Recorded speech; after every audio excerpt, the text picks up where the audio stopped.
One quick bit of news before we talk sleepers. CMC strained his, I have it right here, I'm so sorry, strained his right calf. Excuse me, unlikely to participate in the rest of training camp.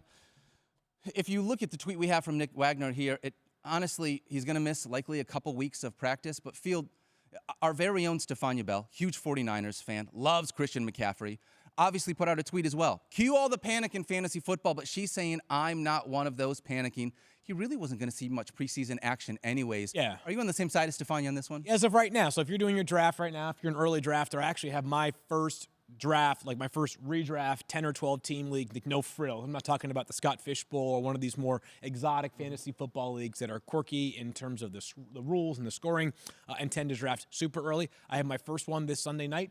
If I have the number one pick in the draft, I'm still taking Christian McCaffrey based off the information that we have right now. We'd have to be a lot closer to the end of August with no positive updates on CMC for me to move off of my stance of CMC be my number one player. Fair. Yeah, agreed. I'm going to keep him at number one. I mean, this does add maybe a 1% more concern onto the concerns I've expressed throughout the offseason with him being 28, coming off two 300-plus touch seasons. And remember, when he was young, in his prime, coming up, he had two back-to-back 300-plus touch seasons. He barely played the next two seasons. So we've seen time and time again wear and tear on running backs. Doesn't matter what age they are.